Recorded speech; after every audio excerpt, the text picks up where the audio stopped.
Hey there, I'm Kristen Williams. I'm the owner of Ephemera Paducah and one of the StencilGirl.com columnists, and I'm excited to be with you today. I'm fulfilling a long-awaited promise to Mary Beth as she's been trying to get me to do more video. So here we go. Please excuse the flaws.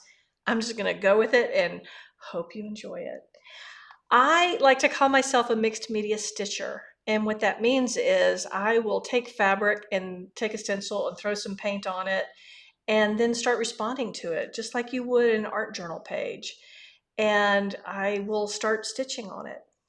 And I teach a lot of mixed media stitching here.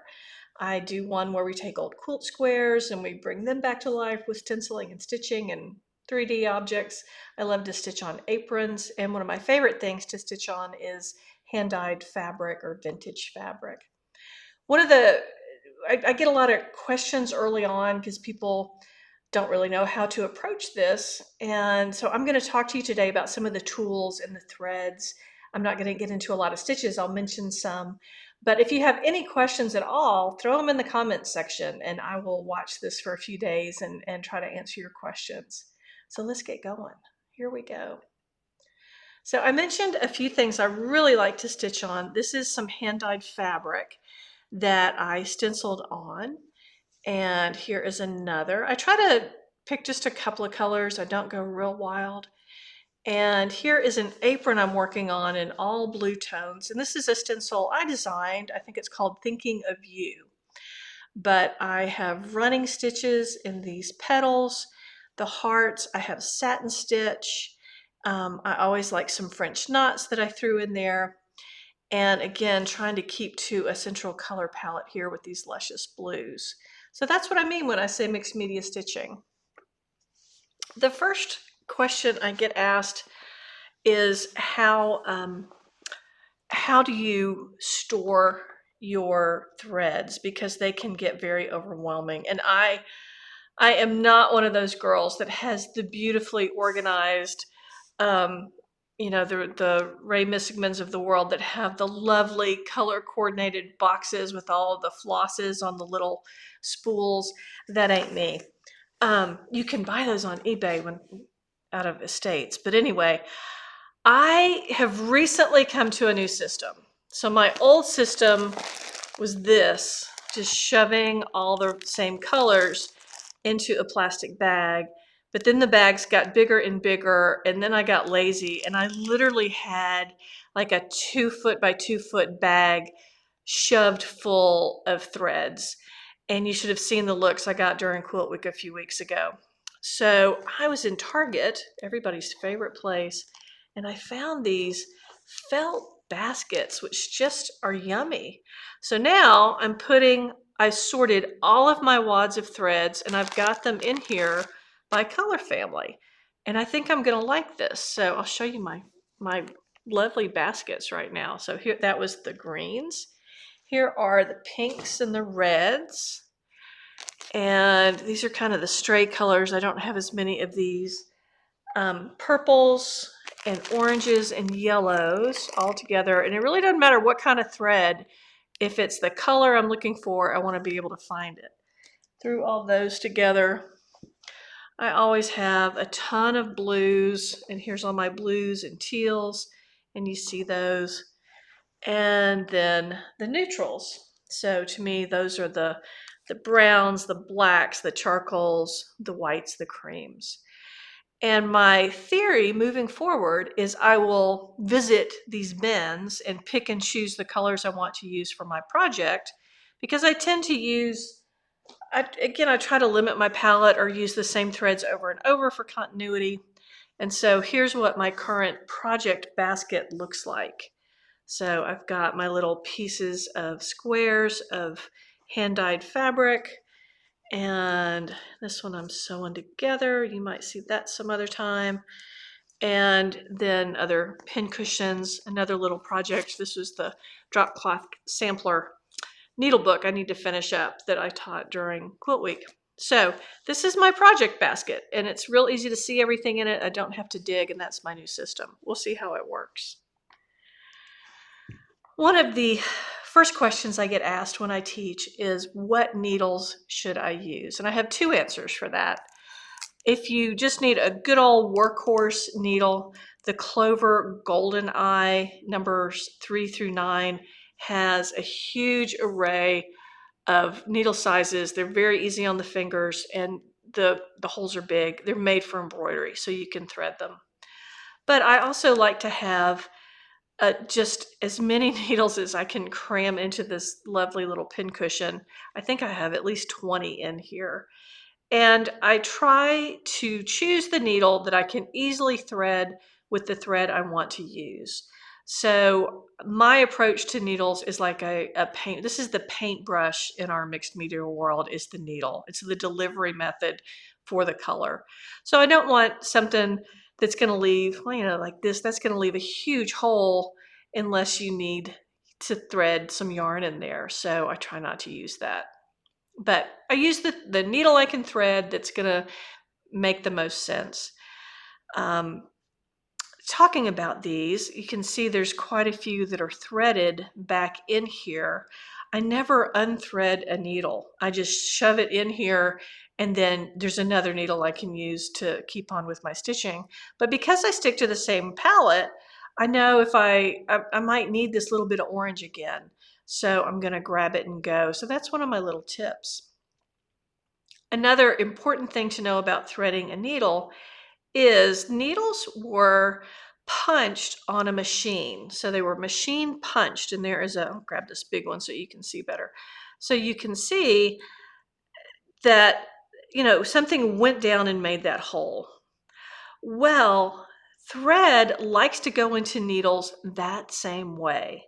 So if you are sitting here struggling and you've wet your thread and you can't get it through and you've trimmed off the little ratty ends, all you really need to do is flip your needle around 180 degrees and try threading it from the other side. 9 times out of 10, that works for me, and I hope it works for you. That's worth the price of admission right there, not being frustrated. Other things I keep in my project basket, I always keep an emery board or nail file, because as soon as you start stitching, you're going to find that hangnail or that ratty nail, and it's going to get caught on your thread and it's going to drive you crazy. So this will cut down on your stress. And little scissors. I think the TSA rule is this part can't be more than 4 inches. I have traveled with both of these extensively with both of these little pairs of scissors and have never lost them. So these are good little sharp snips. This is a tulip pink that has this nice little sharp end, and these I just love. But those are my scissors. So let's talk stitching real quick. I talked about I'm a mixed media stitcher, and if the fabric is my paper or my canvas, and then I add the color, and then I react to it as I would an art journal page. So with this piece in particular, I started looking at picking up the grays and adding in a very strong contrasting color with the reds and the oranges. And you'll notice here I have a ton of thread out, because I want to talk to you about what I use different threads for. And just as you want different weights of lines in your mixed media work, I like having different weights of lines and importance in my stitching work. So these little blue stitches, this is probably a like a tiny pearl cotton, maybe a 12 pearl cotton, or maybe just one strand of embroidery floss. These stitches over here are with 3-strand embroidery floss. And you get into the thicker pearl cottons over here for some of these corally looking backstitch things. So that's why I like it. I like having the different weights, the different options, and obviously the different colors. So this is something I've been working on, making these little squares and then sewing them together. And I don't know where it's going, but it's very meditative for me at night, just to sit there and stitch on little squares and go, it doesn't have to be anything amazing, but I just love doing it. So let me talk to you about threads. So if the needle is your paintbrush, the threads are your paints and your inks. And we'll start on this end. This wad right here, these are some lovely threads I've gotten from local and regional indie dyers.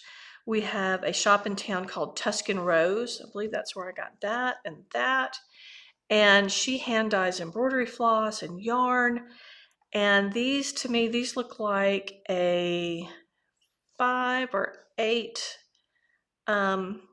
maybe that's probably a 3, pearl cotton. Also, the fabric that I've used for these is from Fiber on a Whim, which is a dyer in the Atlanta area, and they make lovely little packs of fabric and threads that go all together. And I think this is a piece of thread that I got from them.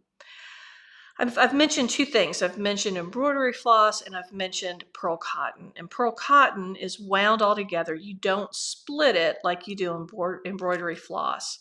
And what's interesting and confusing to me is pearl cotton, the smaller the number, the thicker the thread. So this is a 3 Weeks Dye Works. You'll also notice that I am very gravitated towards variegated floss and threads. I love those. But I might use those, like I said, for a strong outline, for couching, that bottom big stitch that you put down that you want thicker, and then you do the little stitches on top of it. That's couching right there. I might use the 3 for that. And then going down in size and up in number, the number 5 pearl cottons. And so here are some from Weeks. And here's one good old DMC. And again, you don't split these. I think with the number 5s, they're great for, I like satin stitch with these. I like, again, outlining or back stitch.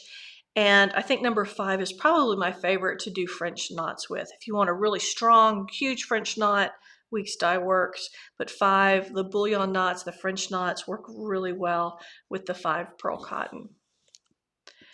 8 is a good workhorse, a really pretty stitching thread. If you're doing an outline stitch or just a running stitch, this is a really pretty weight to use. And again, I love the variegated. And this is from Sue Spargo. This is an 8 on a spool. I think this is called Wonderful. And this is good old DMC. And it looks even a little thinner than those, but this is a beautiful, if you're doing little seed stitches, I use this quite a bit. The 8 pearl cotton from DMC. I like that. The workhorse, the good old DMC 6-strand embroidery floss, is nothing to thumb your nose at. It is great for satin stitch. You can use all 6 stitches, all 6 threads with for that, and it fills in quite nicely. Or split it, as we were taught growing up, into 2 or 3 strands. One thing that has happened recently that has rocked my world is Weeks Dye Works has these spools of embroidery floss, but only the 3 strands. So you don't end up having that wad of loose thread that you don't know where the other end is. And anyway, I love this. It's sitting here on the spool. It's already split for you. Then we get down to the smallest, and that is the Pearl 12 cotton. And that is, again, beautiful for seed stitch or those tiny little stitches like that. I like that quite a bit. A couple of other threads that I use, I should mention. This is Olympus, and it is Shashiko thread, and it's a cotton thread. Again, you don't split it. It's more like a piece of string, and I like the way it does. But I use this quite a bit when I can find it, and I carry it here as well. And then silk embroidery ribbon is something new, or something old that's new again, and it does beautiful things. I've done, these are the French knots I've done with a number 4, I believe, of the silk embroidery. But it so here's where it gets confusing. In the river silks, the smaller the number, the thinner the thread. So I've got 3 and 7 and 13 here to show you. 7 is a good all around. It's kind of a medium weight. But you use these just as you would regular thread. Do any of your stitches you can do with these. And it gives a lot more dimension than some of the other threads. I think that's my basics on tools and needles and threads and stitches. Like I said, if you have any questions at all, put them in the comments. I'll keep an eye on that and try to answer. There's a lot of great tutorials out there as well. I hope you enjoyed this brief primer on tools for mixed media stitching. Thanks so much for watching.